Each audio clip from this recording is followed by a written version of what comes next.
Hello everyone.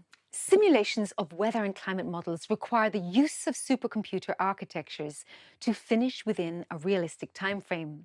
In this short video, Mats Brosen, a professor at the University of Luxembourg, will speak about some of the components that make up a modern supercomputer.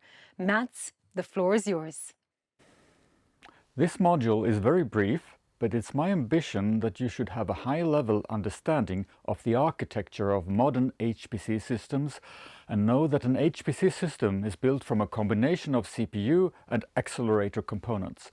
Each of these components needs software to be adapted differently for highest performance, and therefore software needs to take this into consideration as well. There are 4 brief items we will cover in this video with an emphasis on the computational components: CPUs, GPUs or graphical processing units, and AI accelerators, and we will end with a brief mentioning of the interconnection of the computational components and a short quiz. At a glance, a supercomputer consists of a large number of compute nodes connected with a high-performance interconnection network. Each node in turn is a powerful multiprocessor having multiple processors or CPUs, and each processor has multiple cores. A core is a unit in the processor capable of executing instructions. The processors used in a supercomputer normally have quite powerful vector units capable of performing multiple floating point operations in parallel. Floating point numbers are real numbers represented as bit patterns in the computer, and floating point operations are, for example, sums or multiplications. For highest performance, measured in number of floating point operations per second, or flops, nodes may have one or more accelerators that speed up the computations for certain types of problems. The most common type of an accelerator is the GPU, or graphic processing unit, which name derives from the first application, namely to draw realistic graphic images on the screen at a very high frame rate. The GPU is also very good at other regular calculations, such as matrix multiplication, which is the cornerstone of deep learning algorithms and are now a staple component of high-performance computing systems. Inside a CPU, there are many components. The AMD EPYC architecture is a good example of the state-of-the-art.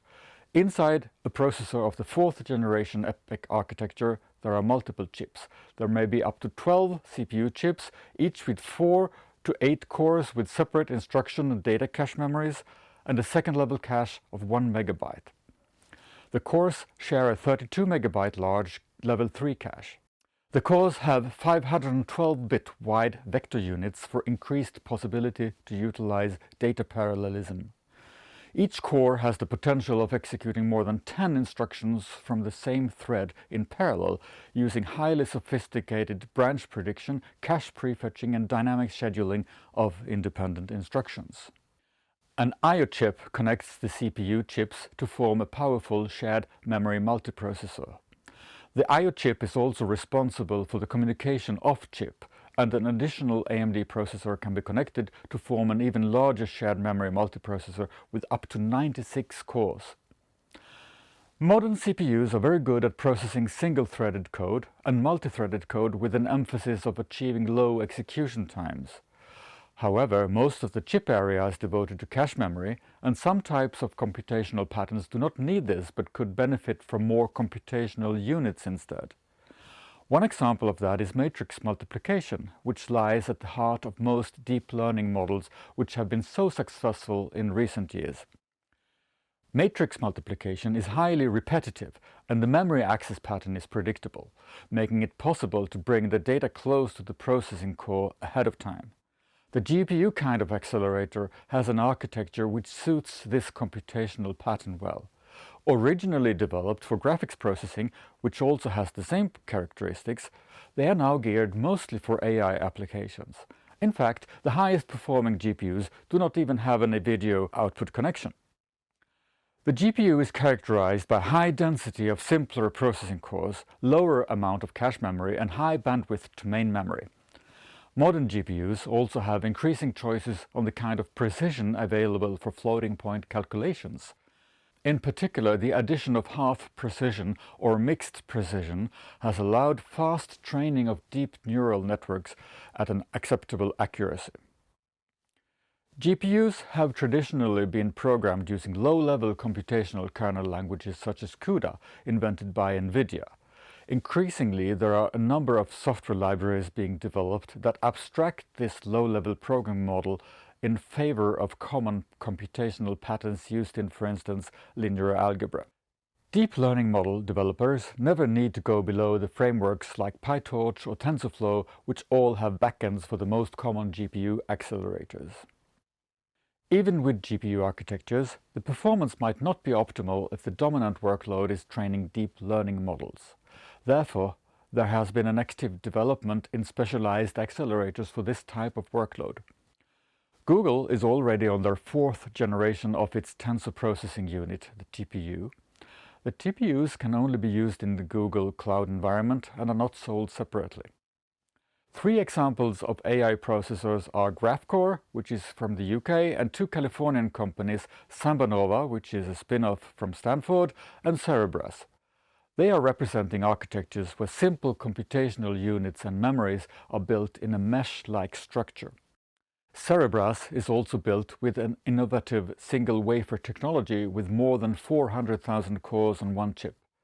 The programming model of each is very peculiar, even for a CUDA programmer, and success is thus relying on the fact that the deep learning frameworks are being ported so that developers can keep using their familiar Jupyter notebooks. A few words at the end about the technology connecting all nodes in a supercomputer to each other. The important metrics are point-to-point latency and intersection bandwidth. The latency is defined as the time a message takes to get from one node to the recipient in another node. The bisection bandwidth is the aggregate data rate represented in the network when you divide the supercomputer into 2 equal parts. The fat tree is a topology that is the most commonly used in a modern supercomputer as a balanced trade-off between latency and intersection bandwidth. The nodes are leaves in a tree structure, and neighboring nodes have a very low latency. Because of the tree structure, the latency is at most a function of the logarithm of the number of nodes. As you go closer to the root in the tree, the bandwidth, that is the data rate the network is able to sustain, increases to reflect that it handles messages from more and more nodes. That's why it's called a fat tree. Many thanks, Mats, for this description of the components that make up a modern supercomputer. If you have any questions or want to discuss the topic in further detail, as always, you can do so on our forum on Moodle. Pleasure to hear from you.